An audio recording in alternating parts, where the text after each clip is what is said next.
Sa bawat ilaw na nakikita, may aninong pilit nagtatago. May mga taong nakaupo, habang ang iba'y nakatayo. May mesa para sa iilan, may sahod na kapos sa buwan.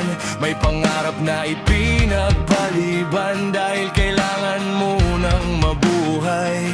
May batang maagang namulat sa mundong hindi patas, habang ang iba'y nagpapakasaya. May pamilyang walang makain sa hapunan. Hanggang kailan tayo mananahimik? Hanggang kailan tayo magtitiis? Kung ang boses na nasa baba, bakit parang walang nakakarinig? Sino ba nakaupo? Sino ba nakatayo? Habang ang iba'y umayaman, may taong unti-unting nawawala sa mundo. Hindi namin hinihingi ang lahat, kahit kaunting patas lang. Kung may puwesto para sa lahat, bakit kami laging nasa laylayan?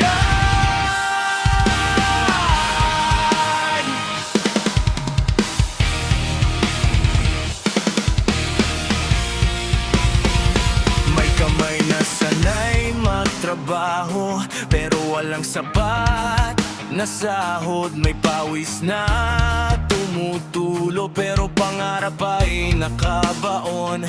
May nagsasalita sa entablado, pangako'y kay gandang pakinggan, pero pagtapos na ang palakpakan, kami na naman ang nakakalimutan. Hindi galit ang aming sigaw, ito'y tinig ng taong pagod. Hindi namin gustong lumaban, gusto lang namin mabuhay ng maayos. Sino ba ang nakaupo? Sino ba ang nakatayo? Habang ang iba'y umayaman, may taong unti-unting nawawala sa mundo. Hindi namin hinihingi ang lahat, kahit kaunting patas lang. Kung may puwesto para sa lahat, bakit kami laging nasa laylayan?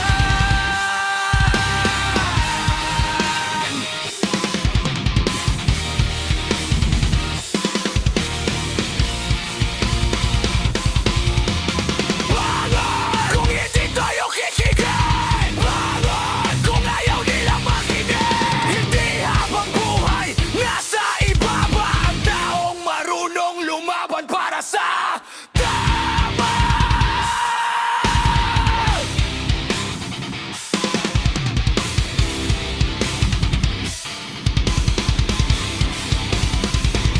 Hindi titulo ang sukatan ng tayo. Hindi oras alaga ng buhay. At ang kapangyarihang ipirangiran, may araw ding babalik sa bayan. Sino ba ang nakaupo? Sino ba ang nakatayo? Hindi habang buhay ang katahimikan, darating din ang araw na maririnig ang sigaw. Hindi namin iniingi ang mundo, gusto lang namin ng pagkakataon. Kung ang buhay ay para sa lahat, bakit di ilan lang ang may hawak ng bukas?